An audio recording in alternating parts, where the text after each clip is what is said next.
Hi, I'm Sergeant Riley Chen. My uncle said he needed help managing his finances after his divorce, so I gave him power of attorney over my trust fund while I deployed overseas. What I didn't know, he'd been draining it for months and then bragged to his poker buddies that he was living off a dead billionaire's money. My family didn't bat an eye, just told me to be grateful he kept it safe. Ever felt your own blood treat your sacrifice like their personal ATM? Preparing and narrating this type of story took us long efforts and hard work. So if you are enjoying the story, please consider subscribing to our channel. Before we dive in, tell me, what time are you listening and where are you watching from? Drop a comment. We'd love to hear your family betrayal stories too. By the time this was over, Uncle Frank learned exactly whose money he'd been stealing from. The notification came through on my phone at 0347 hours, Kandahar time. I was 3 months into my second deployment, sitting in a concrete bunker that smelled like diesel fuel and regret when the automated text from First National Trust hit my screen. Account balance, $847.23. I stared at that number until my eyes burned from the blue light. The fund should have had close to $380,000. I knew that number like I knew my own serial number because it represented everything I'd lost and everything I'd gained in the same brutal moment. My grandfather, Thomas Chen, had been a maintenance worker at Blackstone Industries for 43 years. Quiet man, wore the same faded blue uniform every day, carried his lunch in a metal box that had more dents than a battlefield Humvee. What nobody knew, including my grandfather himself, was that Marcus Blackstone, the founder's son and eventual CEO, had been watching him, watching how he stayed late to fix machines other people gave up on, watching how he mentored the young hires who reminded him of his own grandson overseas, watching how he never missed a day, never complained, never asked for recognition. When Blackstone died unexpectedly at 59, his will contained a paragraph that shocked even his own lawyers. A $2.8 million trust fund established for Thomas Chen's family in recognition of loyalty that exemplifies the values this company was built on. The only stipulation, the money was to support the education and future of Thomas's descendants, particularly any who served their country in uniform. Grandpa Thomas died 6 months before I enlisted, never knowing about the trust. The lawyers tracked down our family through employment records and Social Security databases. I was 19, fresh out of basic training, when a man in an expensive suit showed up at my apartment with paperwork that looked like something from a movie.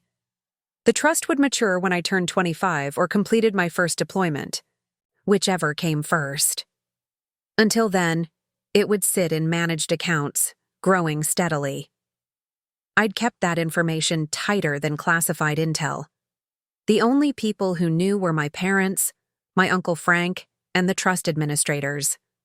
Frank had been my dad's older brother, the one who'd raised Dad after their parents died in a car crash when Dad was 15. He was family in the deepest sense, the man who taught me to drive stick shift and slipped me $20 bills when my parents weren't looking. When I got orders for deployment, it was Frank who suggested the power of attorney arrangement. You don't want some bureaucrat making decisions about your money while you're dodging bullets, he'd said, sitting at my kitchen table with the legal papers spread out like a battle plan. I'll just make sure everything stays stable, maybe move things around if the market gets crazy. You focus on coming home in one piece. It made sense. Frank had worked in insurance for 30 years, understood financial planning better than I did. My parents nodded their approval. The lawyers explained that a limited power of attorney would allow him to manage investments and handle any administrative issues, but couldn't make major withdrawals without my written consent. I signed the papers 2 days before shipping out, feeling grateful that someone I trusted would be watching over my future. Now, staring at that impossible balance on my phone screen, I felt something cold settle in my stomach that had nothing to do with the Afghan winter. I pulled up the full account history, fingers moving automatically despite the tremor that had started somewhere behind my ribs. The screen loaded slowly over the satellite connection. each line of transaction data appearing like evidence in a court-martial. The withdrawals had started small. $8,500 in October, labeled portfolio rebalancing. $12,300 in November, marked tax optimization transfer. By December, they'd grown bolder. $25,000 for estate planning consultation. $31,000 for diversification strategy. Each withdrawal came with official-sounding descriptions that would have fooled me if I hadn't been watching the total balance disappear like sand through a sieve. But it was the January withdrawals that made my hands shake. $78,000 marked emergency, family medical expenses. There was no family medical emergency. I would have known. I called home every week, video chatted with my parents every Sunday when the connection held. Nobody was sick. Nobody was dying. The only emergency was whatever hole Frank had dug himself into that required my grandfather's legacy to fill.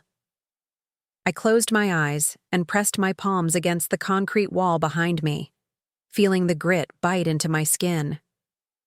Outside, I could hear the distant thump of helicopters returning from patrol, the familiar rhythm that usually meant safety, home base, mission complete.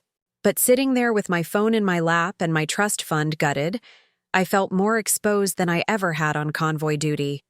The worst part wasn't even the money, though $380,000 represented everything I'd planned for after my service ended.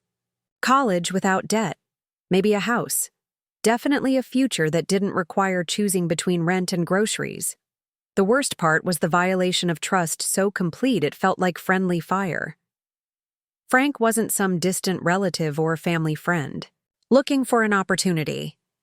He was the man who'd driven 8 hours to attend my high school graduation, who'd sent care packages during my first deployment, filled with beef jerky and magazines and handwritten notes that said, "Proud of you, kiddo." I opened my laptop and logged into the secure communication system, fingers moving with military precision despite the rage building behind my sternum.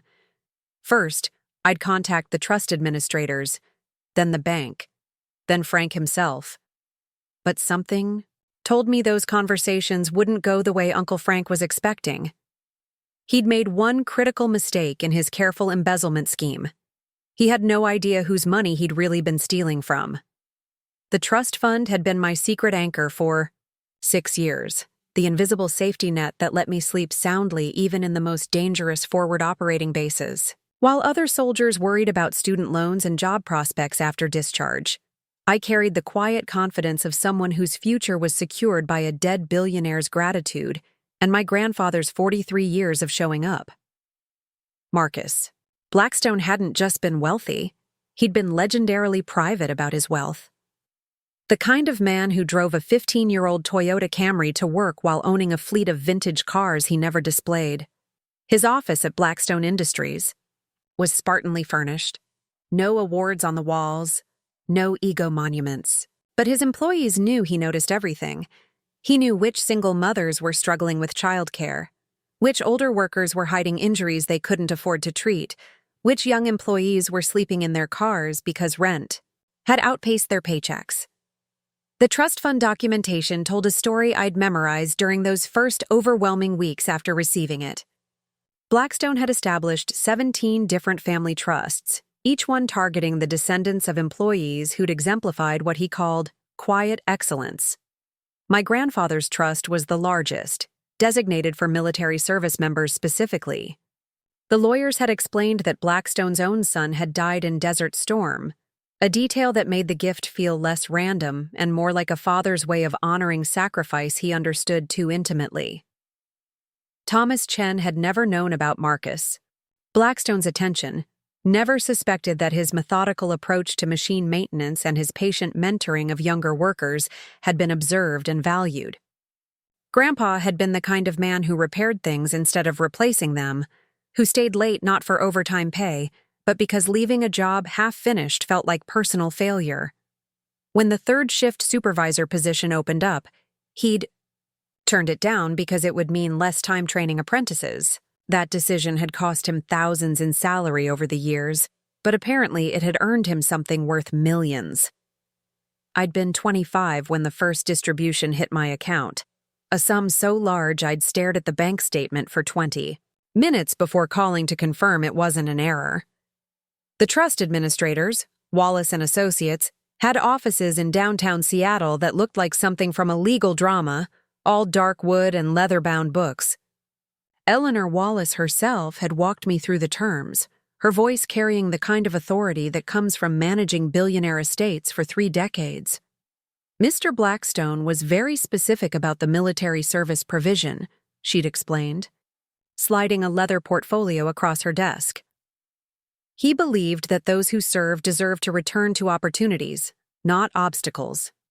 The trust is designed to provide exactly that, opportunity without the burden of debt or financial pressure.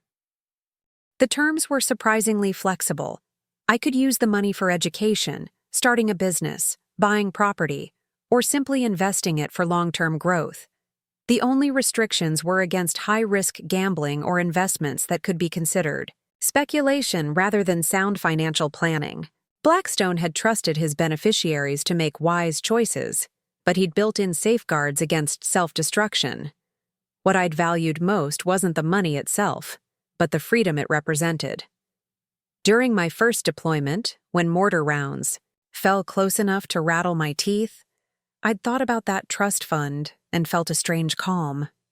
Not because money could stop shrapnel, but because whatever happened to me, I'd already won something. I'd already been chosen for something bigger than my circumstances suggested I deserved. Coming from a family where military service was tradition, but financial security was always uncertain, the trust fund felt like winning a lottery I'd never bought a ticket for. My father had served 2 tours in Vietnam and came home to work construction for 30 years, his knees destroyed by jungle rot and job sites in equal measure. My mother had worked double shifts as a nurse to keep us afloat. During Dad's bad periods, when nightmares and anxiety made steady work impossible, they'd raised me to expect nothing and appreciate everything, to view comfort as temporary and struggle as inevitable. The trust fund had changed that calculation entirely. Instead of planning my post-military life around survival, I could plan around possibility. I'd started taking college courses during my downtime, using tuition assistance for basics, but knowing the trust fund could cover graduate school without debt. I'd researched business opportunities, thinking about the kind of company I could start with adequate capital and military discipline. Most importantly, I'd begun to imagine a future where financial stress wouldn't define every major decision. That sense of possibility had sustained me through the worst parts of deployment. When improvised explosive devices turned routine patrols into life-or-death gambling, when the heat made thinking feel like swimming through syrup, when homesickness hit so hard I'd sit in supply closets and cry for 5 minutes before returning to duty, I'd remind myself that this was temporary. The trust fund meant I could afford to be selective about my next steps, to choose a path based on passion rather than desperation. Frank had known all of this. During our video calls, he'd listened to my plans with what I'd interpreted as uncle's pride. When I talked about potentially starting a nonprofit for veteran housing or going back to school for engineering, he'd nod and ask thoughtful questions about timeline and logistics. He'd seemed genuinely invested in my success, offering advice about financial planning and market conditions with the expertise of someone who'd spent decades helping clients navigate economic uncertainty. The power of attorney arrangement had felt natural, even responsible. Frank had handled my parents' estate planning, had guided my cousin through her divorce settlements, had a reputation in our family for financial wisdom and absolute trustworthiness. When he'd suggested taking over trust management during my deployment, it had seemed like the obvious solution. I'd be focused on staying alive in a war zone. He'd be focused on keeping my future secure back home.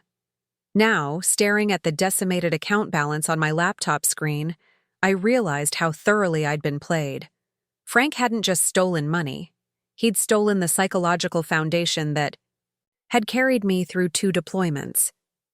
Every patrol I'd completed, every mission I'd survived, every night I'd slept soundly despite incoming fire had been underpinned by the knowledge that my future was secure. That security hadn't just been financial. It had been emotional, spiritual even. The trust fund had represented my grandfather's legacy, Marcus Blackstone's recognition, and my own earned reward for military service. It had been proof that sometimes good things happen to people who work hard and serve something larger than themselves.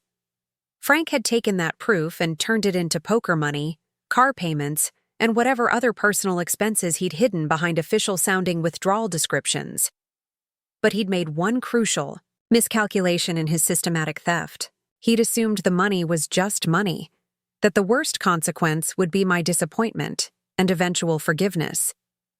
He had no idea that stealing from this particular trust fund meant stealing from the estate of one of the most powerful men in American business history. Marcus Blackstone might have been dead for 6 years, but his lawyers were very much alive, and they took theft from his trusts extremely seriously. The call to Wallace and Associates took 47 minutes to connect through the military satellite system, each ring echoing through static that made my jaw clench tighter. I sat in the communications tent at 800 hours local time, which meant Eleanor Wallace was just arriving at her Seattle office with her morning coffee and whatever legal fires needed extinguishing that day. She had no idea she was about to add a major blaze to her agenda. Sergeant Chen. Her voice came through crisp, despite the digital delay. This is unexpected. Is everything all right with your deployment? I'd rehearsed this conversation during the sleepless hours since discovering the theft. But hearing her familiar authority made my prepared words scatter like smoke. Mrs. Wallace, I need to report unauthorized withdrawals from my trust account. Significant ones. The pause stretched long enough that I wondered if the connection had dropped. When she spoke again, her tone had shifted from polite concern to the razor focus I remembered from our first meeting. Define significant, Sergeant. $332,000 over 4 months. The numbers felt surreal speaking them aloud, like reporting casualties from a battle I'd never fought, all withdrawn by Frank Chen under the power of attorney arrangement. Another pause, shorter this time, followed by the rapid clicking of keyboard keys. I'm pulling up your account now. Sergeant Chen, these withdrawals, some of them exceed the authorization limits we discussed when you signed the power of attorney documents. My stomach dropped.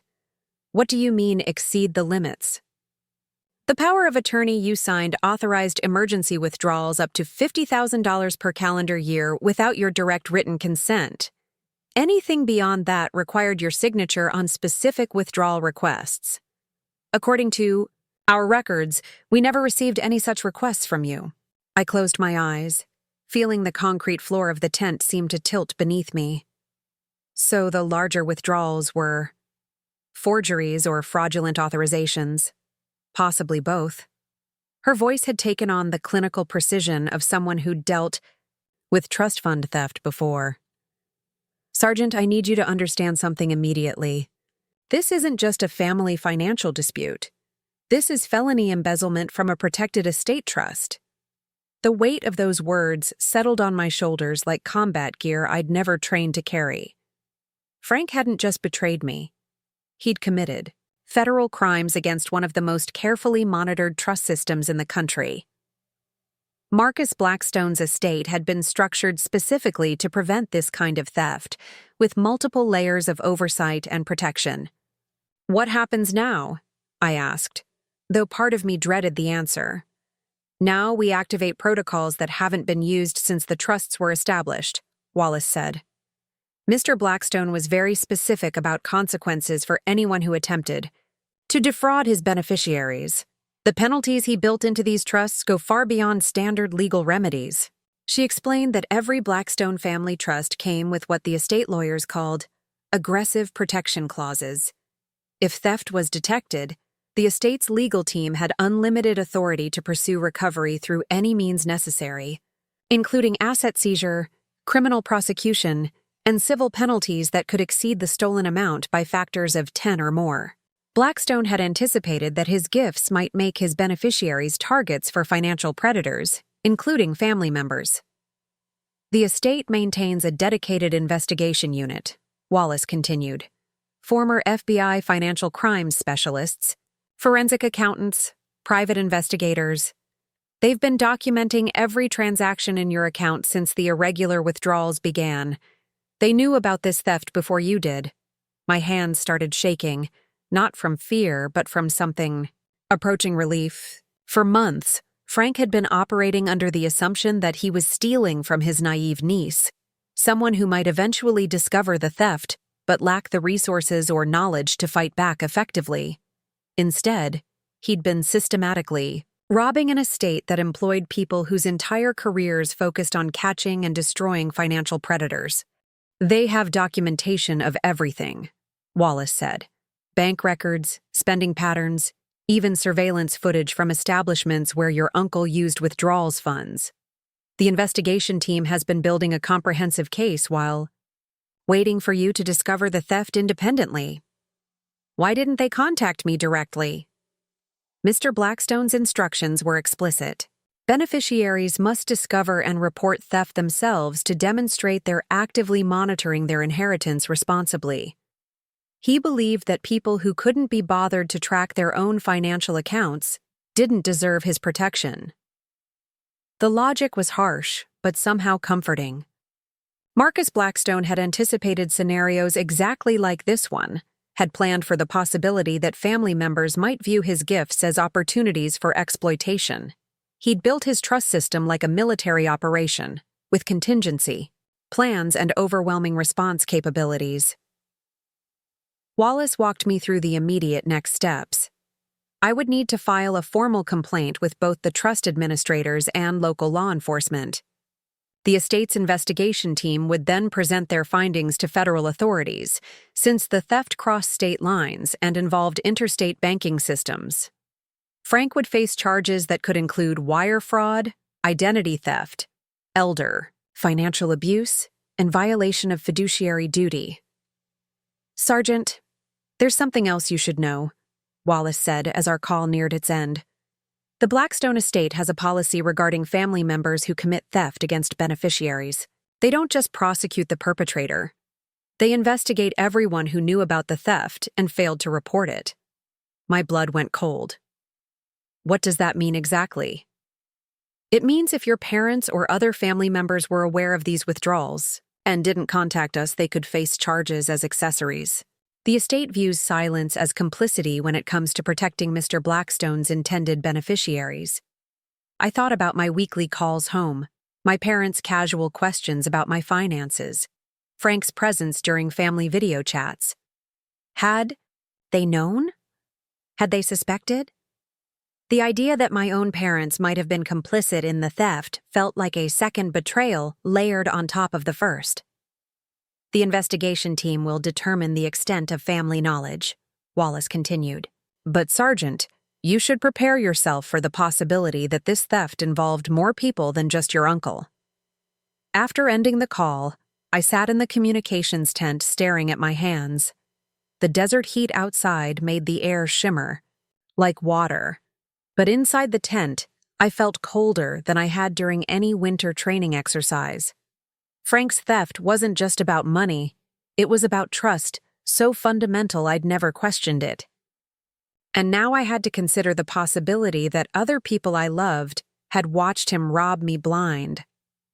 But Marcus Blackstone had planned for this too. His estate didn't just protect beneficiaries financially, it protected them from the emotional manipulation that often accompanied family theft.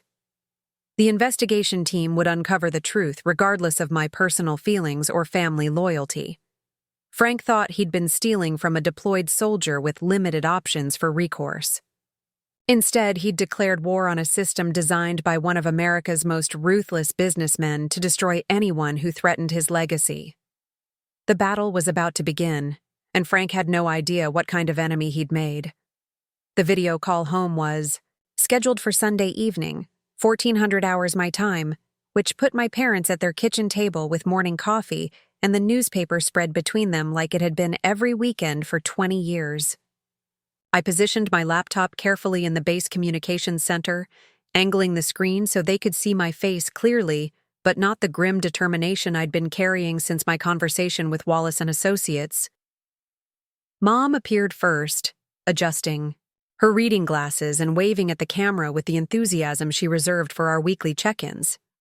Dad joined her moments later, settling into his chair with the careful movements of someone whose back hadn't been the same since Vietnam.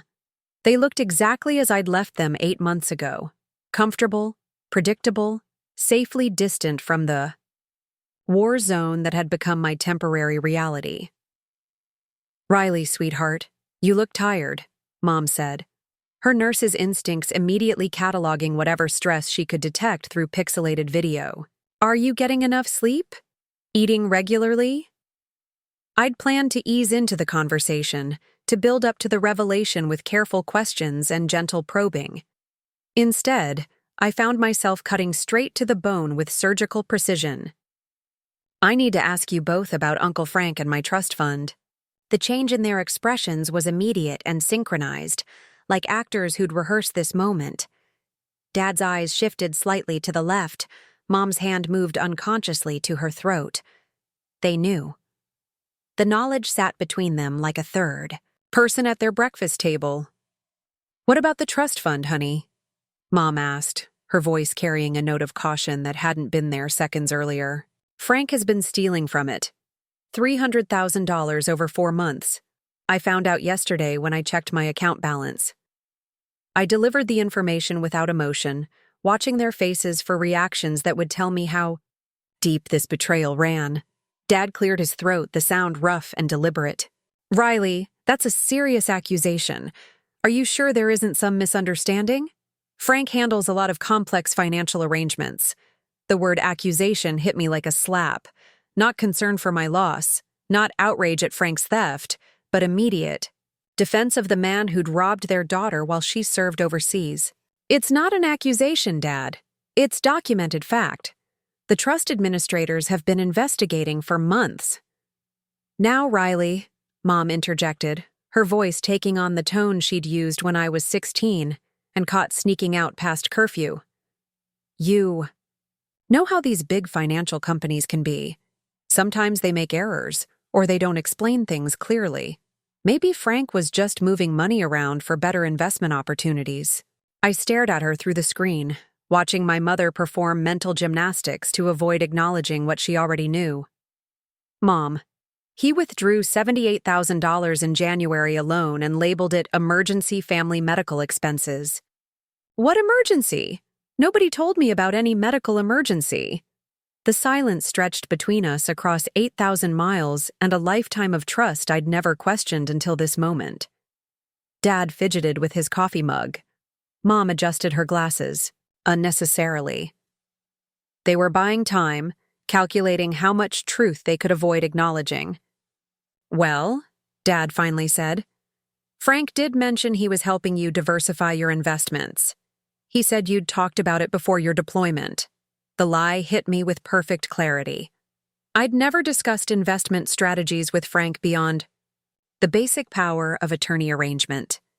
He'd fabricated conversations that had never happened and convinced my parents they were protecting family harmony by staying silent about financial theft. "Dad, I never had any conversation about diversifying investments. Frank has been systematically stealing from me, and you both know it." I leaned closer to the camera, my voice dropping to the level I used when giving orders under fire. "The question is, how long have you known?" Mom's composure cracked first. "Riley, you're being very harsh. Frank has been under tremendous stress since his divorce. The settlement hit him hard financially, and he's been struggling. We hoped he was just borrowing against your account temporarily." "Borrowing?" I repeated the word like it was foreign language. "You thought he was borrowing $300,000 without asking me, and you decided not to mention it during any of our weekly calls. We didn't want to worry you while you were in a dangerous situation," Dad said, his military training finally surfacing in his tone. "What could you have done from over there anyway? We figured it was better to handle it quietly when you got home." The patronizing dismissal of my agency, my right to know about my own money, my capability to handle problems while deployed, crystallized into white-hot fury that I kept locked behind military discipline. They'd treated me like a child playing soldier, instead of a combat veteran capable of managing her own affairs. "Handle it quietly," I said. "You mean cover it up until I discovered it myself?" "That's not fair," Mom protested. "We were trying to protect you and keep the family together. Frank promised he would replace the money before you returned." "When did he promise that? Before or after he spent it on whatever he spent it on?" Dad's jaw tightened. "Frank's been having some gambling issues since the divorce. Nothing major. Just weekend poker games that got a little out of hand. He got in over his head with some people who don't take IOUs." The pieces clicked into place with devastating clarity. Frank hadn't just stolen my trust fund for personal luxuries or poor investments. He'd used it to pay gambling debts, possibly to dangerous people who enforced their loans with methods that made military combat seem civilized. My parents had known their brother was using their daughter's inheritance to cover illegal gambling obligations, and they'd chosen to protect him instead of me. "So you knew he was gambling with my money, knew he owed money to dangerous people, and decided the best solution was to let him keep stealing until I came home to deal with it myself. We thought we could convince him to get help," Mom said, weakly. "And to pay it back gradually. We had hope that—" "You had hope," I cut her off, "that I'd never find out. You hoped Frank would somehow replace hundreds of thousands of dollars he'd already lost to poker games and loan sharks, and I'd come home from war none the wiser about my family stealing from me." The video call continued for another 15 minutes, but the real conversation was over. My parents offered weak justifications, attempted explanations, and hollow promises to talk to Frank about repayment plans. They suggested family mediation, financial counseling, anything that would keep this family matter away from outside authorities. What they didn't offer was apology, outrage on my behalf, or acknowledgement that they'd chosen Frank's financial desperation over their daughter's trust and future security. They'd known about the theft for months and had actively participated in covering it up. When I finally ended the call, I sat in the communications center staring at the blank screen. The woman who'd raised me, who'd taught me about integrity and responsibility, had just spent 40 minutes explaining why stealing was acceptable under certain family circumstances. The man who'd served his country with honor had just defended gambling away his daughter's inheritance as a temporary financial setback. But their betrayal had clarified something important. This wasn't a family dispute that could be resolved through conversation and compromise. This was systematic theft that required systematic justice, regardless of blood relationships or family loyalty. Frank had stolen my money, but my parents had stolen something more fundamental. My ability to trust that family meant protection rather than exploitation. The Blackstone estate investigators were about to learn exactly how deep this conspiracy ran.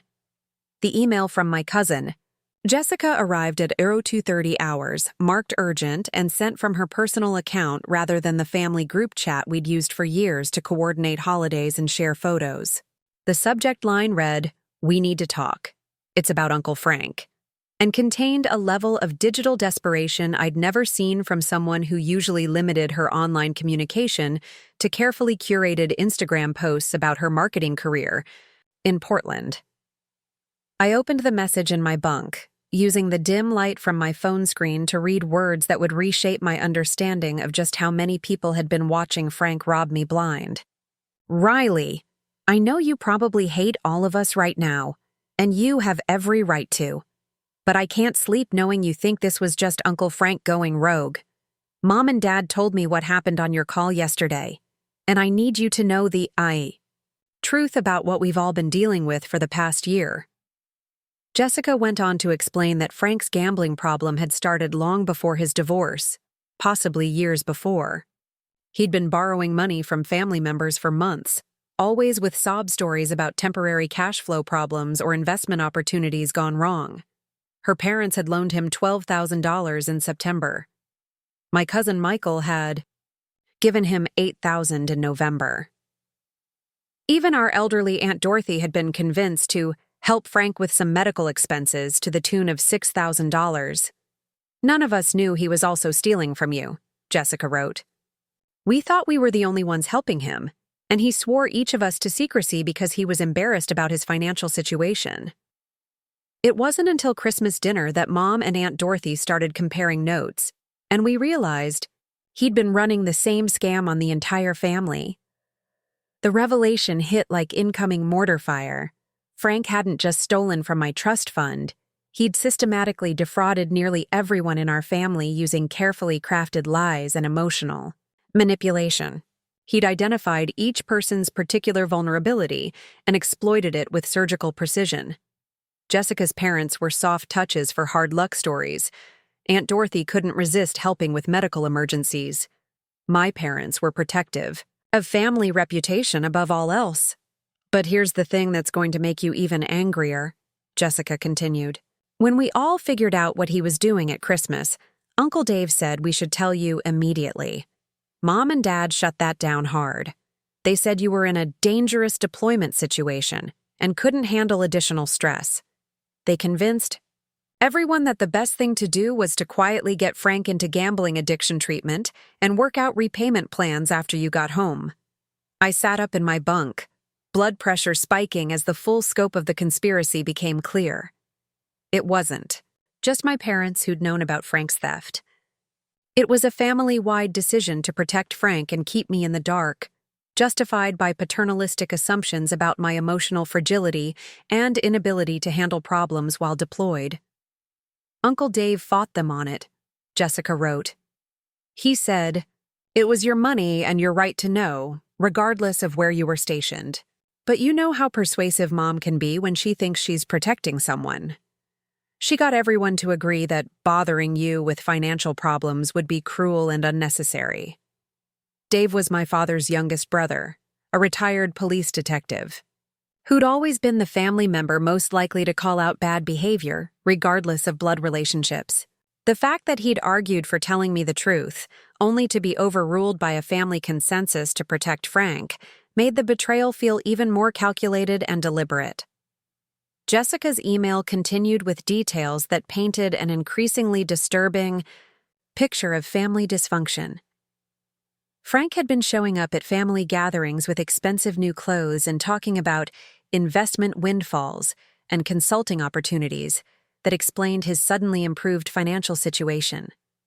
He'd taken everyone out to dinner multiple times, always paying with cash and leaving generous tips that impressed servers and family members alike.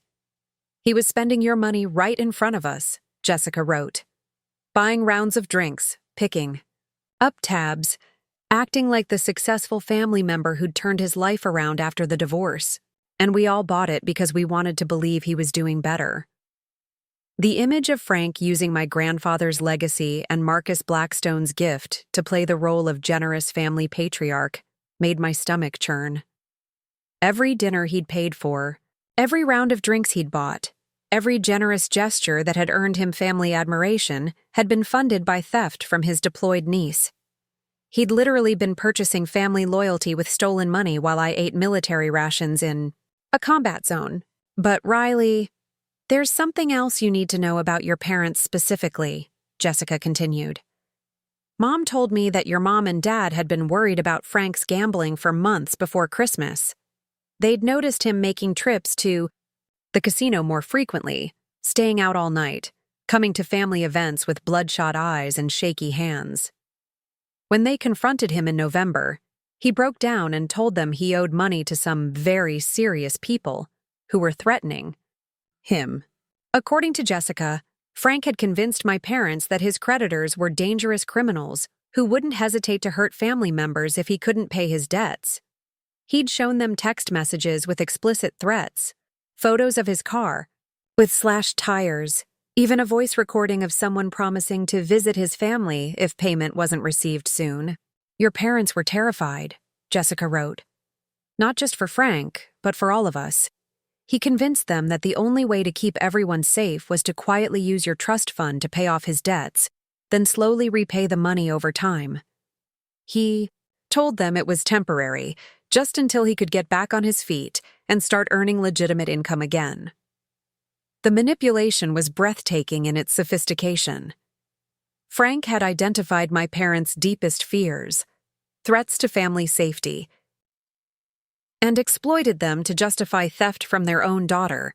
He'd positioned himself as both victim and protector, someone who was sacrificing his relationship with me to keep everyone else safe from his dangerous creditors. I think your parents genuinely believed they were choosing between your money and our physical safety, Jessica continued.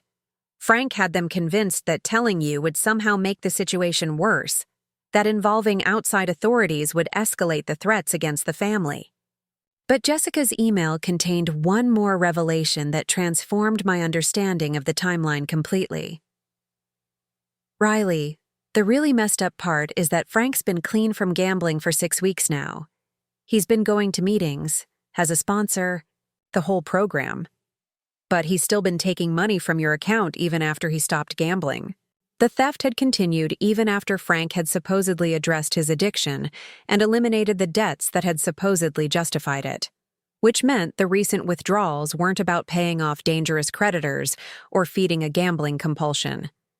They were about Frank enjoying the lifestyle that my trust fund enabled, the freedom to spend money he'd never earned on luxuries he couldn't afford. He's been living like a rich man with your inheritance, Jessica concluded, and everyone in. The family has been watching it happen and calling it recovery support. I closed my phone and lay back in my bunk, staring at the ceiling of the barracks and listening to the steady breathing of other soldiers who had no idea their bunkmate had just discovered her entire family had conspired to rob her blind.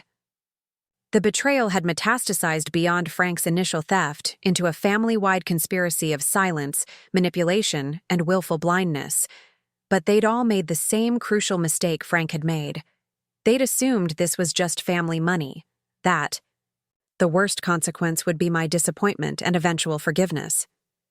None of them had any idea what Marcus Blackstone's estate did to people who threatened his beneficiaries, or how thoroughly the investigation team had been documenting their conspiracy of silence.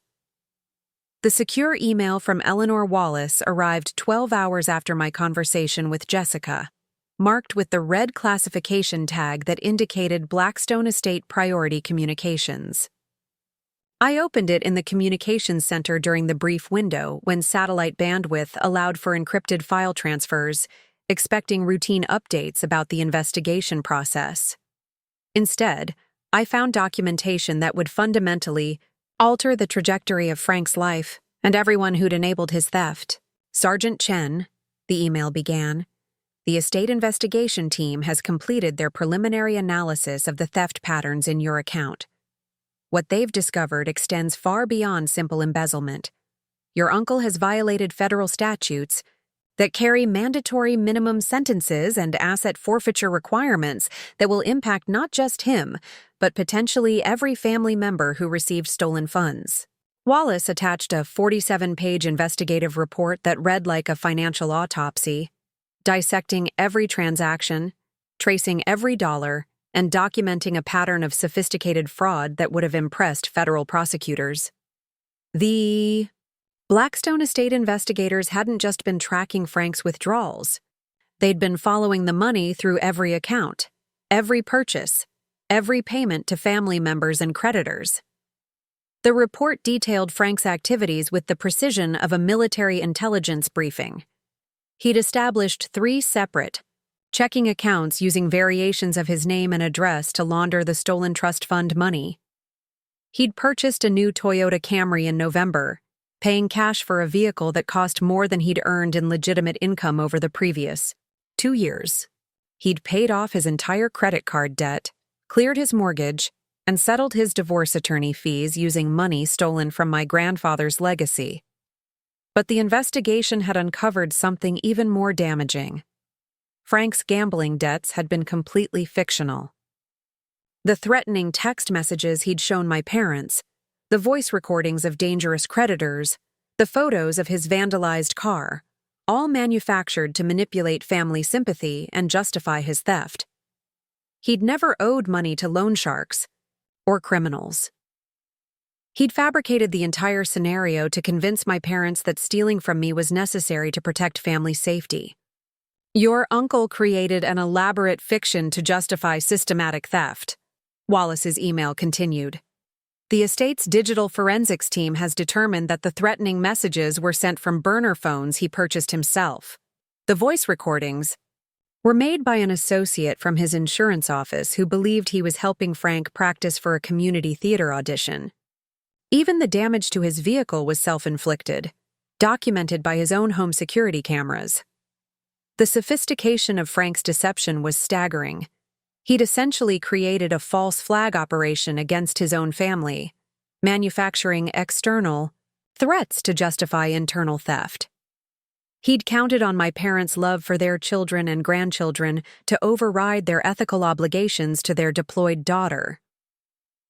The investigation had also traced what Frank had done with the money beyond, paying his personal debts. He'd been living lavishly for months, taking weekend trips to expensive resorts, dining at restaurants that cost more per meal than military personnel earned in a week, and purchasing items that had no practical purpose beyond displaying wealth he'd never earned.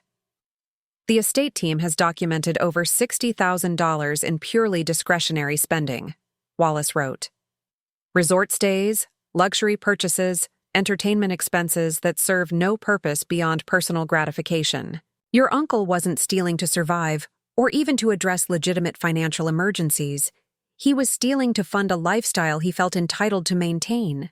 But the most devastating section of the report focused on the family members who'd received stolen money directly. Frank's generous dinner payments, his cash gifts to relatives, his contributions to family celebrations, all funded with money stolen from my trust fund.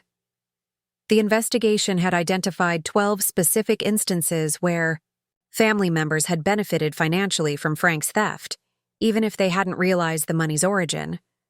Under federal asset forfeiture statutes, Wallace explained, anyone who received stolen trust fund money, regardless of their knowledge of its origin, may be required to return those funds to the estate. This includes family members who accepted gifts, loan repayments, or any other financial benefits from your uncle during the theft period. The legal implications were catastrophic for my entire family. Jessica's parents would have to return the $12,000 they'd loaned Frank, plus interest and penalties. Michael would lose the $8,000 he'd given Frank, along with potential criminal liability for receiving stolen funds. Even Aunt Dorothy's $6,000 in supposed medical expenses would need to be repaid to the Blackstone estate. But the investigation had uncovered an even more serious problem for my parents specifically. Their active participation in concealing Frank's theft, combined with their acceptance of financial benefits from stolen money, elevated their legal exposure beyond simple asset forfeiture into potential criminal conspiracy charges. Your parents' decision to remain silent about known theft, while simultaneously accepting financial benefits from the perpetrator, meets the federal definition of conspiracy to commit fraud, Wallace wrote. The estate's legal team will be recommending criminal charges against both your parents as accessories after the fact to federal embezzlement. The report documented every instance where my parents had benefited from Frank's generosity during the theft period. He'd paid for their anniversary, dinner in February, a $500 meal at the city's most expensive restaurant. He'd contributed $2,000 toward their new roof in March. He'd covered the entire family's costs for Easter celebration in April, including groceries, decorations, and gifts for grandchildren. Your parents accepted approximately $8,000 in direct and indirect financial benefits from your uncle during the period they knew he was stealing from your account, the report stated. Their failure to report the theft, combined with their acceptance of stolen funds, constitutes active participation in the criminal enterprise. The investigation had also uncovered evidence that my parents had actively discouraged other family members from contacting me about Frank's suspicious behavior. Phone records showed multiple conversations between my parents and relatives during January and February, conversations that occurred immediately after family members had expressed concerns about Frank's sudden financial improvement. Your parents, served as Frank's accomplices in maintaining the conspiracy of silence, Wallace wrote. They weren't passive bystanders who failed to report theft. They were active participants who helped ensure the theft could continue undetected. The final section of the report outlined the Blackstone estate's recommended response to the systematic fraud. Frank would face federal charges that carried mandatory minimum sentences of 8 to 12 years in federal prison, plus asset forfeiture. That would strip him of everything he'd purchased with stolen money. My parents would face conspiracy charges that could result in 2 to 5 years in federal prison, plus complete financial ruin from asset forfeiture and legal fees. The estate's position is uncompromising, Wallace concluded. Anyone who steals from Mr. Blackstone's beneficiaries, or who enable such theft, will face the full weight of federal prosecution. The estate has unlimited resources to pursue these cases to the maximum extent permitted by law. I closed the laptop and sat in the communications center, surrounded by the routine sounds of military life continuing around me. Soldiers checking email, video calling family, handling the ordinary business of deployment. None of them aware that their fellow soldier had just received documentation that would destroy her entire family's financial future and potentially send multiple relatives to federal prison. The Blackstone estate wasn't interested in family reconciliation or gradual repayment plans. They were preparing to prosecute a criminal conspiracy that included virtually everyone I'd grown up loving and trusting. Preparing and narrating this type of story took us long efforts and hard work. So if you are enjoying the story, please consider subscribing to our channel. Frank's theft had been systematic and calculated. The estate's response would be equally systematic and infinitely more devastating. Frank's Instagram story appeared at 18:47 hours on a Tuesday that had already tested my patience through 3 convoy briefings and a sandstorm that turned the air into breathing concrete. I was scrolling through my phone during a brief break when his profile picture appeared in my story feed, showing him raising a champagne flute against the backdrop of what looked like an upscale restaurant's private dining room. The first slide showed Frank seated at a table laden with expensive seafood, his smile wide and relaxed as he held up a lobster tail that probably cost more than most soldiers' weekly pay. The caption read, "Celebrating new opportunities and fresh starts. Sometimes you have to invest in yourself before others believe in your vision." I screenshot the image with mechanical precision, adding it to the folder I'd been building since my conversation with Wallace and Associates. Frank wasn't just continuing to spend stolen money. He was documenting his theft on social media with the casual arrogance of someone who believed himself untouchable. The second slide revealed the full scope of his delusion. A wide shot of the private dining room showed Frank surrounded by 8 other people, all raising glasses in what appeared to be a toast to his success.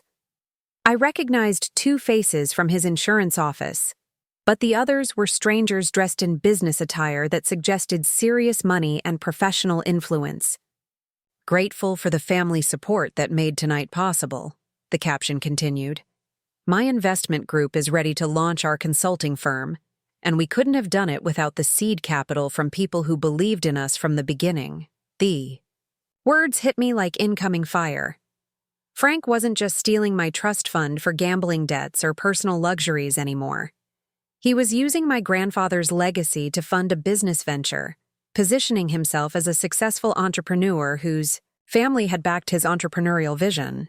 He'd transformed theft into investment capital and was publicly celebrating the launch of a company built on stolen money.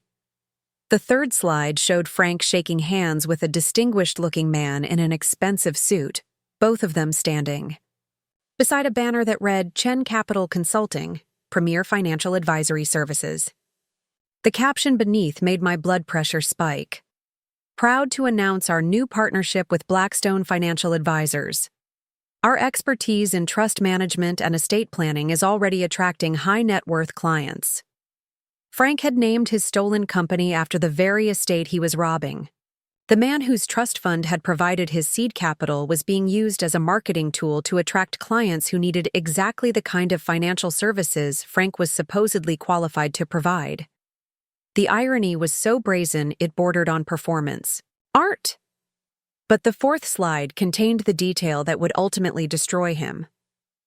A close-up photo of what appeared to be a business plan spread across the restaurant table, with financial projections and client lists partially visible. Frank had tagged several people in the photo, including someone named David Morrison, investment banking, and Sarah Chen Capital Partners, trust administration. I zoomed in on the financial documents visible in the photo. The seed capital section clearly showed an initial investment of $380,000, listed as Family Trust Distribution, T. Chen Estate Fund. Frank had not only documented his theft in a business plan, he'd shared that documentation publicly on social media while tagging potential business partners who would now be witnesses to his admission of using trust fund money for unauthorized business purposes. The fifth and final slide showed Frank and his business partners outside the restaurant, standing beside a black Mercedes sedan with temporary dealer tags. The caption read, "New company car for the new company. Sometimes you have to look successful to be successful. Here's to the family that made this dream possible." Frank had bought a luxury vehicle with stolen trust fund money, documented the purchase on social media, and credited his family's support for making his success possible. He'd created a permanent digital record of criminal activity while simultaneously implicating family members who had enabled his theft through their silence. I immediately forwarded the entire story sequence to Eleanor Wallace with a message that simply read, "Frank's latest public confession." Within 20 minutes, she responded with an email marked urgent priority. "Sergeant Chen, your uncle has just provided us with evidence that elevates this case beyond simple embezzlement into organized financial fraud. His use of stolen trust funds to establish a business that specifically markets trust administration services constitutes wire fraud, securities fraud, and criminal impersonation of licensed financial advisors." Wallace explained that Frank's business plan, partially visible in his Instagram post, claimed credentials and certifications he didn't possess. He was marketing himself as a licensed trust administrator and estate planning specialist to attract high-net-worth clients, using my stolen inheritance as proof of his success in managing family trusts. Your uncle is essentially running a confidence scheme targeting wealthy individuals, using your grandfather's trust fund as both his operating capital and his evidence of expertise, Wallace wrote. The Blackstone Estates legal team has already contacted the Securities and Exchange Commission, the Federal Trade Commission, and the FBI's Financial Crimes Division. The investigation had also identified several concerning details about Frank's business partners. David Morrison, the investment banker tagged in the photo, was currently under investigation by state regulators for previous securities violations. Sarah Chen, despite sharing Frank's last name, appeared to be an unrelated individual whose credentials couldn't be verified through any legitimate financial services database. Your uncle appears to have assembled a team of questionable individuals to help him defraud wealthy clients using stolen money as his credibility foundation. Wallace continued, "This is no longer a simple case of family theft. This is organized financial fraud that threatens to victimize multiple individuals beyond yourself." The business plan visible in Frank's Instagram post had also revealed his client acquisition strategy. He was specifically targeting elderly individuals with substantial assets, marketing his services as family-focused trust management that would protect their wealth for future generations. The marketing materials promised personalized attention and family-based values that traditional financial institutions couldn't provide. He's using the story of successfully managing your trust fund as his primary marketing tool, Wallace wrote. Potential clients are being told that Frank Chen has proven expertise in growing family inheritances and protecting generational wealth. He's literally advertising his theft as professional competence. The legal implications had expanded exponentially beyond the original embezzlement charges.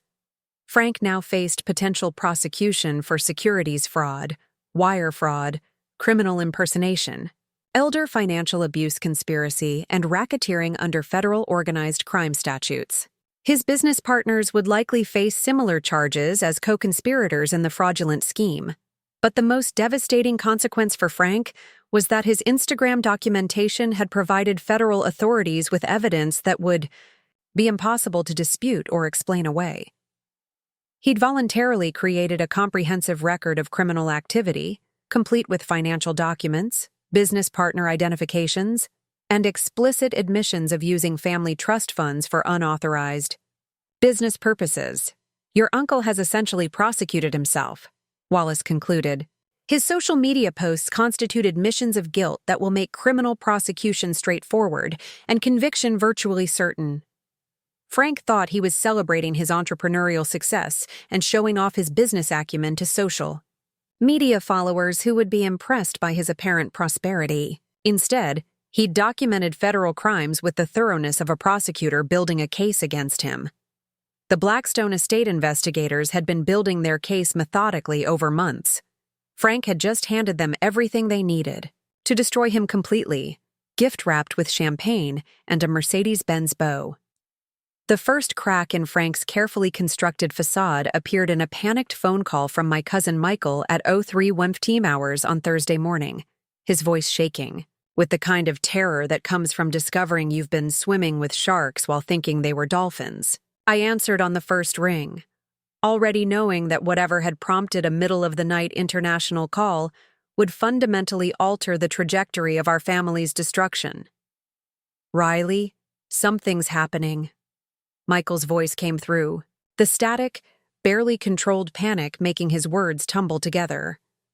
"Frank's business partners are asking questions about the family trust, and David Morrison called me directly wanting to verify Frank's authority to use trust fund money for business investments."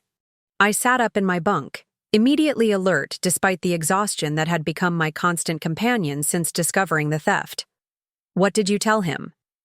I told him the truth, that Frank doesn't have authority to use your trust fund for anything, let alone business ventures. But Riley, Morrison started asking about the rest of the family, about who else knew about Frank's access to the money, about whether we'd all been involved in approving his business plan. The investigation Michael described painted a picture of Frank's criminal enterprise unraveling in real time. Morrison and the other business partners had apparently done their due diligence after Frank's Instagram celebration, reaching out to verify the legitimacy of his seed capital and his family's supposed support for his entrepreneurial venture. Morrison told me they'd planned to use Frank's success story in their marketing materials, Michael continued. The idea of a family member who'd successfully grown an inheritance into business capital was supposed to be their main selling point to potential clients. But when Morrison tried to verify the details with the trust administrators, everything fell apart. Frank had apparently told his business partners that his family fully supported his decision to use trust fund money for business investment, that the arrangement had been approved through proper legal channels, and that the Chen family had a history of successful entrepreneurial ventures. He'd positioned himself as the latest in a line of family business success stories, supported by generational wealth and family backing. The problem is, Morrison's investment banking background means he knows how to verify financial claims, Michael explained. When he contacted Wallace and Associates to confirm Frank's authorization to use trust funds for business purposes, they told him Frank was under investigation for embezzlement and federal fraud charges. The revelation had apparently triggered immediate crisis management within Frank's business partnership. Morrison and the other investors had discovered they'd entered into a business arrangement with someone who was using stolen money as operating capital, making them potential accessories to federal crimes. "Morrison is terrified," Michael continued. "He said he's already contacted his attorney because being associated with Frank's business could destroy his career and potentially result in criminal charges. He wanted to know if the rest of the family was involved in the fraud, if we'd been helping Frank steal from you, and whether we knew he was using stolen money to fund a business." But Michael's call contained an even more disturbing revelation about the scope of Frank's deception. "Riley, Morrison showed me documents that Frank had prepared for their business partnership. financial projections, client acquisition strategies, marketing materials. All of it based on Frank's supposed expertise in trust fund management and his success in growing family wealth. Frank had created detailed business plans that cited his management of my trust fund as evidence of his professional competence. The marketing materials promised potential clients that Frank Chen had proven ability to grow inherited wealth, protect family assets, and provide personalized financial guidance based on successful family case studies. He was going to use your trust fund theft as his primary credential, Michael said, his voice filled with disgust. The entire business model was built around convincing wealthy families that Frank had successfully managed generational wealth for his own family, so he could do the same for them. The business plan Morrison had shared with Michael revealed Frank's intention to target elderly clients with substantial assets, positioning himself as a trustworthy family financial advisor who understood the importance of protecting wealth for future generations. His stolen management of my inheritance was supposed to be proof of his expertise and family values. But here's the part that's going to destroy him completely, Michael continued. Morrison said Frank had already begun soliciting clients using your trust fund as his success story. He'd told at least 3 potential clients that he'd successfully grown a family member's inheritance from $200,000 to over $500,000 through strategic investment and careful management.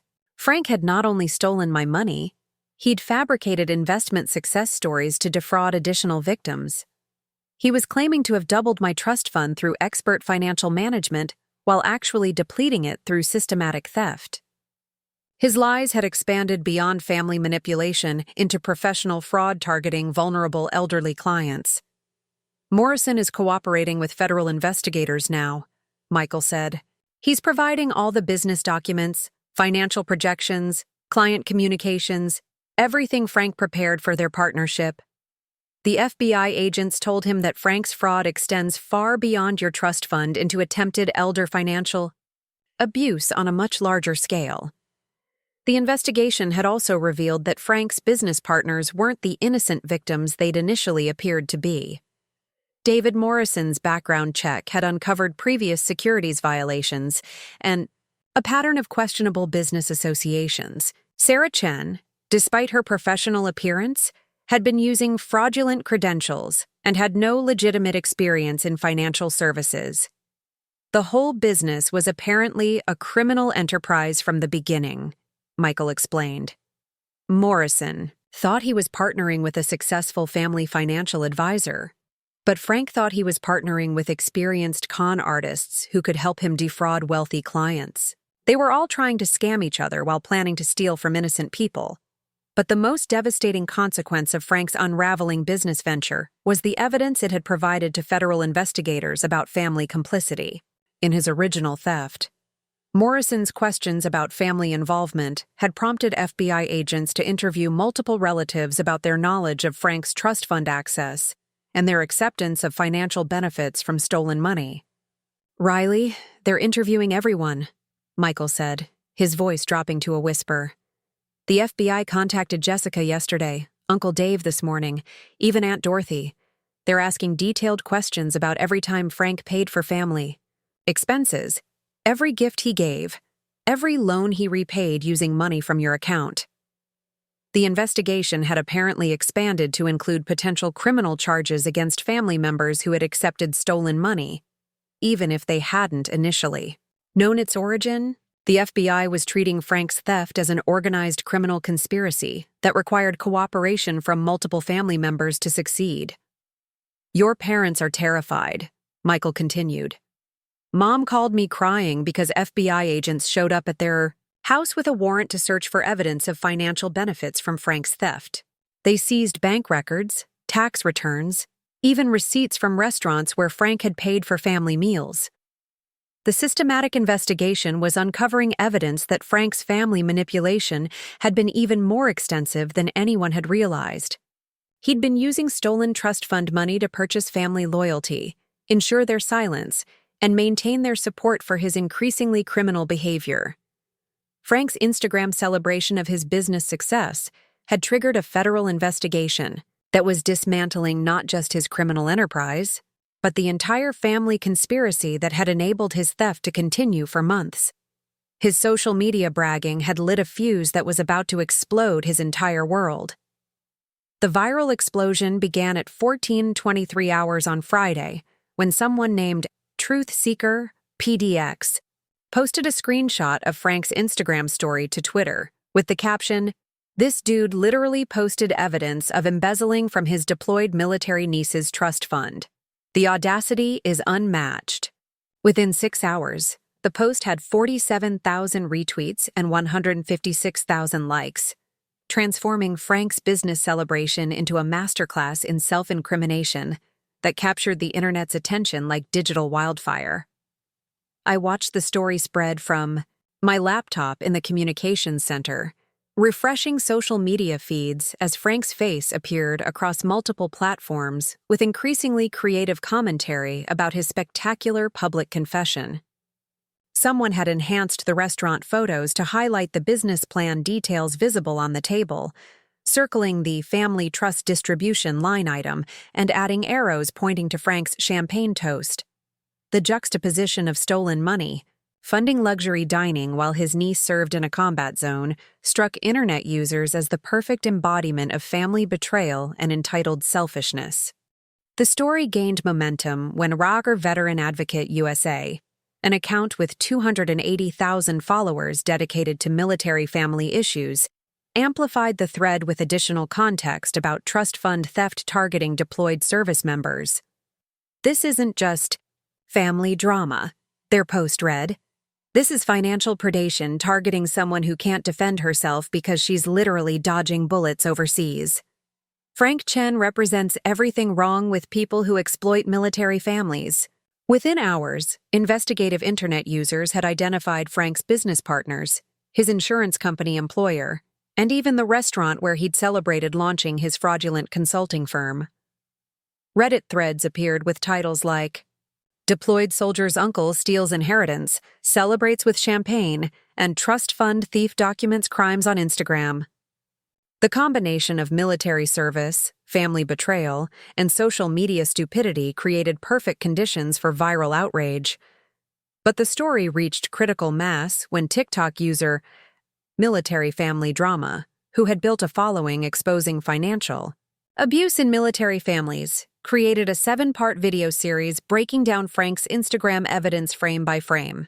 Her analysis of the business plan photos revealed details that even I hadn't noticed, including client lists that suggested Frank had already begun targeting elderly victims with his trust fund management scam. "This man didn't just steal from his niece," she explained in a video that garnered 2.3 million views in 12 hours. "He used her stolen inheritance as proof of his expertise to defraud vulnerable elderly clients. He was literally advertising theft as professional competence, while his niece ate military rations in Afghanistan." The viral attention attracted mainstream media coverage that elevated Frank's case from internet outrage to national news story. Military Times published an article titled, "Oregon Man Accused of Stealing Deployed Soldiers' Trust Fund, Using Money to Launch Fraudulent Business." The article included quotes from military family advocacy groups calling Frank's theft a particularly egregious example of financial exploitation targeting service members who cannot protect themselves while deployed overseas. Local Portland news stations picked up the story, sending reporters to Frank's insurance office and his newly rented business space for Chen Capital Consulting. The footage of reporters ambushing Frank outside his workplace, asking him to comment on allegations that he'd stolen his deployed niece's inheritance to fund a fraudulent business, became another viral moment that generated millions of additional views. Frank's initial response to media attention demonstrated the same tone-deaf arrogance that had characterized his Instagram celebration. When confronted by Channel 12 news reporter Sarah Martinez, he actually said, "This is a private family financial matter that's been blown out of proportion by people who don't understand the complexities of trust fund management." The clip of Frank dismissing the theft of his deployed niece's inheritance as blown out of proportion sparked another wave of viral outrage. Veterans organizations began sharing the video with commentary about Frank's casual dismissal of his crimes against a service member. The American Legion posted the clip with the caption, "This is what financial predation looks like. No service member should face this kind of betrayal from family while deployed overseas." But the viral attention had consequences Frank hadn't anticipated beyond public humiliation. His insurance company employer released a statement within hours of the story breaking. Frank Chen's alleged criminal activity is completely inconsistent with our company values and professional standards. Mr. Chen has been terminated effective immediately, and we are cooperating fully with law enforcement investigations. His business partners moved even faster to distance themselves from the growing scandal. David Morrison issued a public statement through his attorney. Mr. Morrison was deceived by Frank Chen about the source and legitimacy of his investment capital. Upon discovering that Mr. Chen was allegedly using stolen funds to finance the business venture, Mr. Morrison immediately withdrew from the partnership and contacted federal authorities. The landlord of Frank's business office space also acted quickly, posting a notice on the building's front door that Chen Capital Consulting's lease had been terminated due to alleged criminal activity conducted on the premises. Photos of the eviction notice, clearly showing Frank's business name and the criminal activity reference, generated another round of viral sharing across social media platforms. The viral attention had also attracted the notice of Frank's alleged elderly victims. 3 individuals contacted local news stations claiming that Frank had solicited them as clients using stories about his successful management of family trust funds. All 3 had been suspicious enough to decline his services, but their accounts provided additional evidence of Frank's attempted elder fraud scheme. He told me he'd grown his niece's inheritance by over 300% through careful investment strategies, 78-year-old Margaret Wilson told reporters. He said his family trusted him completely with their generational wealth, and he could do the same for mine. Thank God I decided to check with my attorney before signing anything. The internet had also identified and begun harassing family members who appeared to have knowledge of Frank's theft. My parents' social media accounts were flooded with comments demanding explanations for their role in covering up the theft. Jessica received dozens of messages asking how the family could have watched Frank steal from a deployed soldier without intervening. The viral attention had transformed Frank's theft from a private family matter into a public referendum on military, family exploitation, and elder fraud. His Instagram celebration had provided the internet with a perfect villain whose arrogance and stupidity made him an ideal target for collective outrage. But more importantly, the viral exposure had attracted the attention of additional law enforcement agencies and advocacy organizations that were now monitoring the case to ensure Frank faced appropriate consequences. The public pressure made it impossible for prosecutors to treat this as a minor family dispute or to accept plea bargains that minimized Frank's criminal liability. Frank's moment of social media celebration had become a permanent digital record of his crimes that would follow him for the rest of his life. His face was now associated with military family betrayal across millions of internet users who would never forget or forgive his theft from a deployed soldier. The internet had made Frank famous, but not in the way he'd intended when he raised that champagne glass. The federal courthouse in Portland looked like every government building designed to intimidate rather than comfort, all concrete angles and narrow windows that seemed calculated to make visitors feel small and powerless.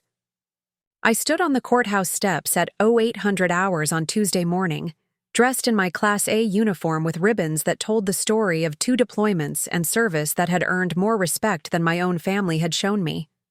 The media attention had made this hearing a public spectacle, with news vans lined up along the street, and reporters checking their equipment for what they clearly expected to be a significant legal moment.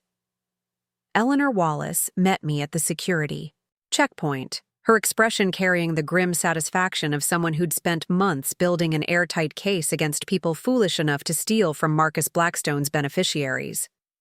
She carried a leather briefcase that I knew contained documentation capable of destroying multiple lives, Evidence gathered by investigators whose expertise in financial crimes exceeded anything Frank or his accomplices could have imagined when they began their systematic theft. The federal prosecutor handling this case has 37 years of experience with financial fraud, Wallace told me as we walked through marble corridors that echoed with the footsteps of people whose futures hung in balance. She's never lost a case involving trust fund embezzlement, and she specifically requested this assignment after reviewing the evidence your uncle provided through his social media confessions. Assistant Sarah Morrison, the lead federal prosecutor, met us outside courtroom 8A with the controlled intensity of someone who'd built her career on destroying financial predators. She was younger than I'd expected, but carried herself with the authority of someone who'd sent dozens of white-collar criminals to federal prison without apparent concern for their personal circumstances or family relationships. "Sergeant Chen," she said, extending her hand with a grip that conveyed both professionalism and underlying steel. "I want you to know that this case represents everything our financial crimes unit was created to address. Your uncle's theft demonstrates a level of callousness toward military families that requires the harshest possible federal response." Morrison explained that Frank's case had attracted attention from multiple federal agencies beyond the typical embezzlement prosecution team. The FBI's Elder Fraud Task Force had become involved due to his attempted targeting of elderly clients. The Securities and Exchange Commission was pursuing parallel civil enforcement actions for his fraudulent business practices.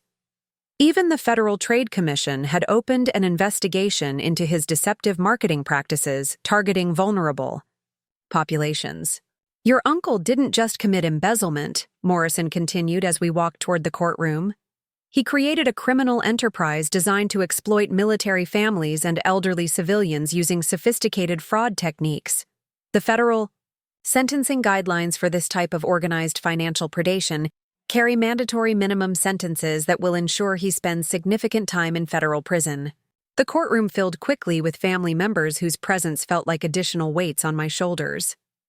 My parents sat in the second row, both looking significantly older than they had during our last video call, their faces carrying the hollow expression of people who'd watched their comfortable assumptions about family loyalty crumble into federal criminal liability. Jessica and Michael sat together near the back, their body language suggesting they were trying to become invisible rather than witnesses to the destruction of our family's financial future. Frank entered the courtroom flanked by two federal marshals. His appearance dramatically changed from the confident businessman who'd celebrated his fraudulent success on Instagram just weeks earlier. The expensive suit had been replaced by Orange County jail clothing. His hair was unkempt, his face gaunt with the stress of someone who'd finally grasped the magnitude of consequences he'd brought upon himself and everyone around him. His attorney, a public defender who looked overwhelmed by the complexity of the federal charges, attempted to present Frank's theft as a momentary lapse in judgment brought on by gambling addiction and family financial pressure. "Your Honor, Mr. Chen deeply regrets his poor decisions during a difficult period in his life. He's prepared to make full restitution and accept responsibility for his actions." Prosecutor Morrison's response demonstrated why Frank's social media confessions had made this case prosecutorially effortless. She stood and activated a courtroom screen that displayed Frank's Instagram celebration in high definition, the images of champagne toasts and luxury purchases creating a visual narrative that required no additional commentary. "Your Honor, the defendant's actions demonstrate premeditated and systematic criminal behavior that extends far beyond momentary poor judgment," Morrison said, her voice carrying the confidence of someone presenting overwhelming evidence. Mr. Chen didn't simply steal money from his deployed niece. He created an elaborate criminal enterprise designed to exploit multiple victim categories using sophisticated fraud techniques. Morrison walked the judge through Frank's criminal timeline with methodical precision. The fabricated gambling debts and manufactured threats used to manipulate family complicity. The systematic embezzlement disguised as legitimate financial management. The creation of a fraudulent business designed to exploit elderly victims using stolen money as credibility evidence. The attempted securities fraud targeting vulnerable populations seeking trustworthy financial guidance. The defendant's Instagram celebration of his criminal success demonstrates a level of arrogance and callousness that requires the harshest available federal response. Morrison continued. He literally toasted his theft of his deployed niece's inheritance while using that stolen money to fund additional fraud schemes targeting elderly victims. The judge, the Honorable Patricia Hendricks, had clearly reviewed the case materials thoroughly before the hearing. Her questions focused on the scope of Frank's criminal enterprise and the federal interest in preventing financial exploitation of military families and elderly populations. Mr. Chen, Judge Hendricks said, addressing Frank directly, you understand that your guilty plea to these federal charges carries mandatory minimum sentencing requirements that will result in significant federal prison time. Frank's voice was barely audible as he acknowledged understanding the consequences. His attorney had clearly explained that the evidence against him was overwhelming, that proceeding to trial would only result in additional charges and harsher sentences, and that accepting responsibility through a guilty plea was his only option for limiting the destruction he'd brought upon himself. The court will consider the defendant's guilty plea as one factor in sentencing, Judge Hendricks continued, but the systematic nature of these crimes and their targeting of protected victim populations require sentences that serve both punishment and deterrent functions. Morrison then presented the financial impact statement that detailed the full scope of Frank's criminal activity. Beyond the $380,000 stolen from my trust fund, investigators had documented additional attempted fraud totaling over $150,000 in schemes targeting elderly victims who had fortunately declined his services before suffering financial losses. The defendant's criminal enterprise was designed to generate ongoing victim exploitation using the initial theft as seed capital for expanded fraud operations, Morrison explained. His social media documentation of criminal success was intended to attract additional victims who would trust him based on his apparent expertise in managing family wealth. The judge also heard victim impact statements from the elderly individuals Frank had attempted to defraud. Margaret Wilson, the 78-year-old woman who'd declined Frank's services, testified about the emotional impact of discovering that someone had attempted to exploit her trust and financial vulnerability. I trusted him because he said, he'd successfully protected his own family's generational wealth, Wilson said, her voice shaking with anger rather than fear. Learning that he was actually stealing from his deployed niece while trying to defraud me has made me question whether I can trust anyone with my financial security. Judge Hendricks scheduled Frank's formal sentencing for 6 weeks later, allowing time for federal probation officers to complete comprehensive background investigations and for additional victims to be identified through ongoing federal investigations. However, she made clear that Frank should expect significant federal prison time based on sentencing guidelines for organized financial fraud targeting protected victim populations. Mr. Chen, your crimes represent a particularly egregious form of family betrayal combined with systematic fraud targeting vulnerable populations, Judge Hendricks said before adjourning the hearing. The court will ensure that your sentence reflects both the personal harm you've caused your niece and the broader social harm you intended through your criminal enterprise. As federal marshals led Frank from the courtroom, he looked back once toward where my parents sat. They didn't meet his eyes. The man who'd convinced them that family loyalty required covering up his theft had become someone whose criminal convictions would haunt their own futures through asset forfeiture and potential criminal liability. Frank's attempt to build wealth through theft had instead built a federal case that would ensure he spent years in prison while destroying the financial security of everyone who'd enabled his crimes. The Blackstone estate's systematic response to theft had achieved exactly what Marcus Blackstone had intended when he structured his trusts with aggressive protection measures. Justice wasn't just served, it was devastating. The restoration of my trust fund arrived through a wire transfer that appeared in my account at 13:47 hours on Thursday, exactly 47 days after Frank's federal guilty plea.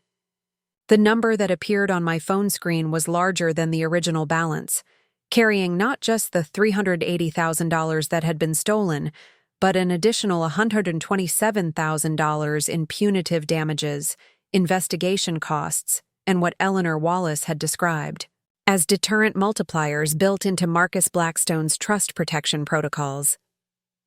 I stared at the balance until my eyes watered from the blue light, sitting in the same concrete bunker where I'd first discovered the theft. The amount represented more than financial restoration.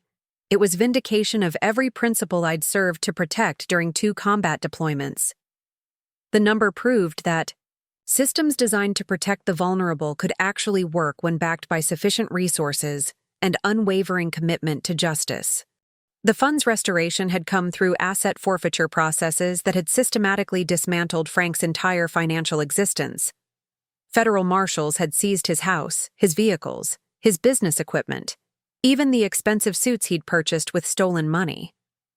Every luxury item he'd bought during his months of theft had been liquidated to repay the trust fund, with additional penalties imposed for the criminal audacity of using stolen inheritance money to fund fraudulent business ventures. But the most satisfying aspect of the financial recovery wasn't the money itself. It was the documentation that accompanied the wire transfer. Eleanor Wallace had included a detailed report showing exactly how Frank's assets had been converted back into my trust fund, itemizing every possession that had been sold to restore what he'd stolen. The champagne dinner that had sparked his viral downfall had been purchased with money that was now earning interest in my account again. The Blackstone Estates investigation team had also recovered funds from Frank's business partners who'd received stolen money through their fraudulent consulting venture. David Morrison's investment banking credentials had been permanently revoked by federal regulators, and his personal assets had been frozen pending criminal prosecution for his role in the attempted elder fraud scheme. Sarah Chen, the mysterious business partner whose credentials had proven entirely fabricated, had been arrested on federal identity theft charges that carried their own significant prison sentences. The estate's recovery protocols achieved 137% restitution, Wallace's report stated. This outcome demonstrates Mr. Blackstone's foresight in structuring trust protections that not only recover stolen funds, but impose financial penalties sufficient to deter future predatory behavior targeting his beneficiaries. The additional money beyond simple restitution sent a clear message to anyone considering theft from Blackstone trust recipients. Stealing from these accounts didn't just risk criminal prosecution, it guaranteed financial destruction that would exceed the original theft by substantial margins. Marcus Blackstone had essentially weaponized compound interest against anyone foolish enough to target his chosen families. My medical leave had been approved for the trust fund restoration process, and Frank's sentencing hearing, allowing me to return home 3 weeks earlier than originally scheduled. The flight from Kandahar to Portland felt surreal, carrying me from a war zone where threats were external and obvious to a family situation where threats had been internal and carefully hidden for months. The house I'd grown up in felt different when I knocked on the front door at 14:30 hours on Friday afternoon. My parents' faces carried the weight of people who'd spent weeks knowing their financial future hung in the balance of federal asset forfeiture proceedings. They looked older, smaller somehow, diminished by the consequences of choices they'd made to protect Frank rather than their deployed daughter. "Riley," my mother said, her voice carefully controlled as she opened the door. "We didn't know you were coming home early." The living room where I'd celebrated Christmas mornings and birthday parties had been partially cleared of furniture, empty spaces marking where federal marshals had seized items purchased with money Frank had stolen from my trust fund. The expensive television he'd bought for their anniversary was gone. The dining room set he'd purchased as a family gift had been removed. Even small decorative items that Frank had paid for during his months of theft had been cataloged and confiscated as proceeds of criminal activity. "They took everything Frank gave us," my father said, settling carefully into one of the remaining chairs. "The investigators said anything purchased with your stolen money had to be returned to the estate for liquidation, We're fighting to keep the house, but the lawyers aren't optimistic. The house itself was under federal lien because Frank had contributed $15,000 toward their new roof using stolen trust fund money. Federal asset forfeiture laws didn't distinguish between innocent family members and criminal conspirators when it came to recovering stolen funds. Anything purchased with embezzled money became subject to seizure regardless of who currently possessed it. But their financial troubles extended beyond simple asset recovery. My parents faced their own criminal liability for conspiracy charges that could result in federal prison sentences and complete financial ruin.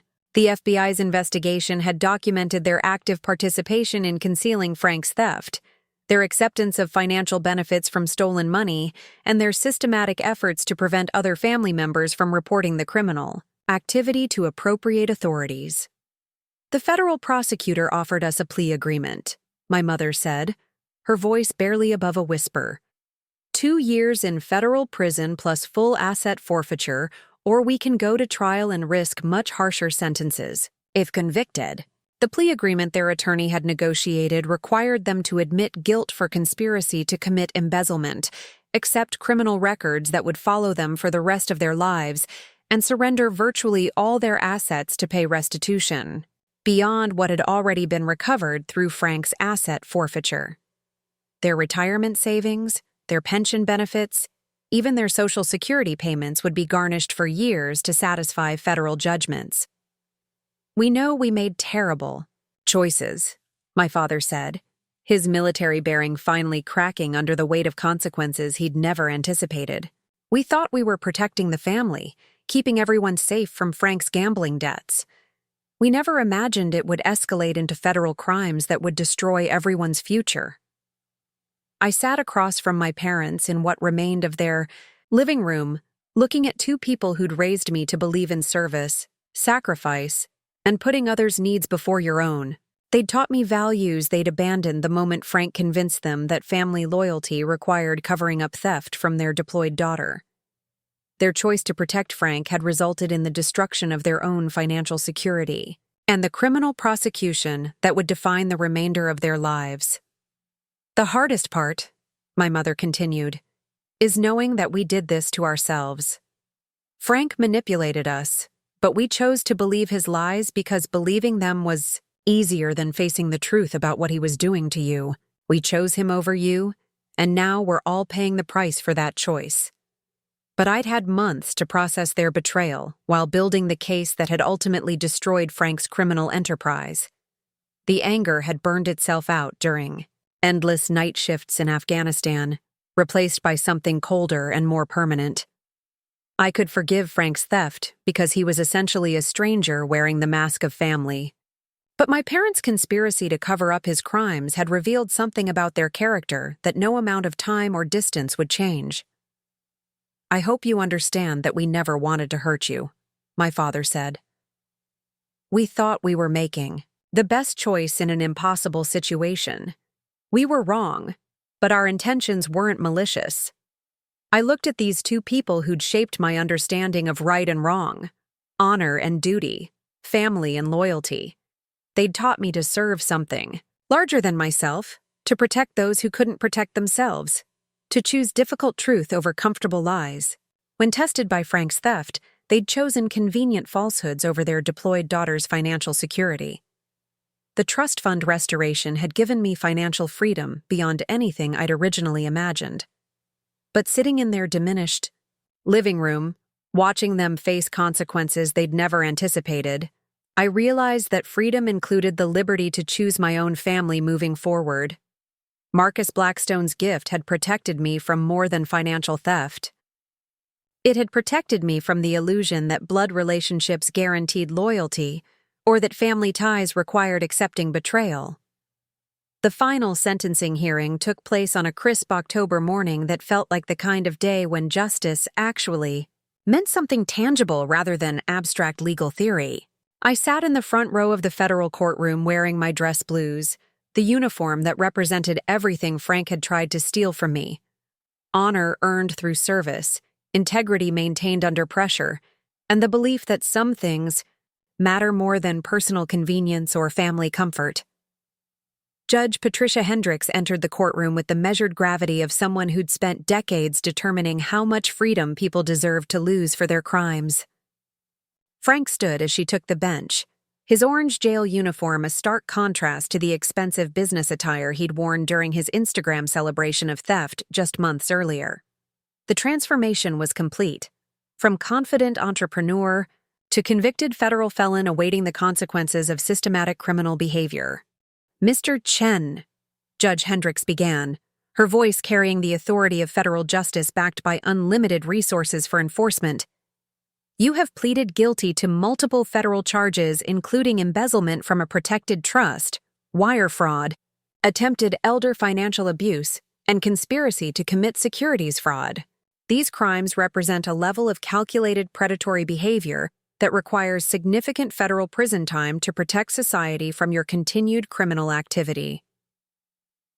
Prosecutor Sarah Morrison stood to present the government's sentencing recommendation, her presentation methodical and devastating in its comprehensive documentation of Frank's criminal enterprise. She'd assembled a timeline that showed Frank's theft hadn't been impulsive or desperate, but carefully planned and systematically executed over months of deliberate criminal activity. "Your Honor, the defendant's crimes demonstrate sophisticated, criminal planning designed to exploit multiple victim populations," Morrison said, activating courtroom screens that displayed Frank's own Instagram evidence alongside federal investigation findings. Mr. Chen didn't simply steal money from his deployed niece. He created a comprehensive fraud scheme that targeted military families and elderly civilians using techniques specifically designed to overcome their natural defenses against financial predation. Morrison walked Judge Hendricks through the federal sentencing guidelines that applied to Frank's case, explaining how his targeting of protected victim populations, his abuse of fiduciary relationships, and his use of sophisticated fraud techniques elevated his crimes beyond simple embezzlement into the category of organized financial predation that required harsh deterrent sentences. The defendant's social media celebration of his criminal success demonstrates a level of contempt for his victims and disregard for legal consequences that requires maximum federal sentencing to protect society. Morrison continued. His Instagram posts show someone who viewed theft from a deployed soldier as an achievement worthy of public celebration and business marketing. Frank's public defender attempted to present mitigating factors including his supposed gambling addiction, family, financial pressures, and claims of remorse for his criminal behavior. But Judge Hendricks had clearly reviewed the case materials thoroughly and wasn't impressed by explanations that contradicted Frank's own documented actions and statements. "Mr. Chen," Judge Hendricks said, addressing Frank directly, "your attorney suggests that gambling addiction motivated your crimes, but the evidence shows you fabricated gambling debts to manipulate family members into accepting your theft. Your attorney claims family financial pressure drove your behavior, but you spent stolen money on luxury dining and business ventures rather than addressing any legitimate emergencies." The judge continued with an analysis that demonstrated her complete understanding of Frank's sophisticated criminal behavior. "Your crimes weren't desperate attempts to address personal problems. They were calculated predatory schemes designed to exploit trust relationships for personal enrichment while causing maximum harm to vulnerable victims." Judge Hendricks then addressed the impact Frank's crimes had caused beyond simple financial theft. "Sergeant Chen was serving her country in a combat zone when you systematically stole her inheritance. Military families make extraordinary sacrifices for national security, and they deserve protection from financial predators who view their service as an opportunity for exploitation." The judge also addressed Frank's attempted elder fraud schemes that had been prevented only by the suspicious nature of potential victims who declined his services. "Your business plan explicitly targeted elderly individuals using your theft from Sergeant Chen as proof of your expertise. You weren't content with stealing from one victim. You intended to use that theft to defraud additional vulnerable people who trusted you with their financial security." But Judge Hendricks saved her harshest criticism for Frank's social media celebration of his criminal success. Your Instagram posts celebrating your business launch while toasting with champagne purchased using stolen money demonstrate a level of criminal arrogance that requires maximum deterrent sentencing. You literally advertised your theft as professional competence while your victim served overseas.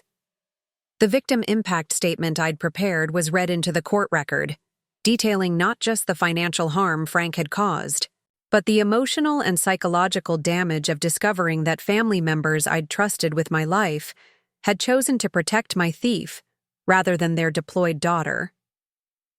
Frank Chen didn't just steal money, my statement read. He stole my ability to trust family relationships, my belief that military service earned respect from those closest to me, and my confidence that sacrifice for others would be honored rather than exploited. His theft forced me to question every family relationship and every assumption about loyalty and love that had sustained me through combat deployments. Judge Hendricks then announced Frank's sentence with the finality of federal justice backed by unlimited enforcement resources.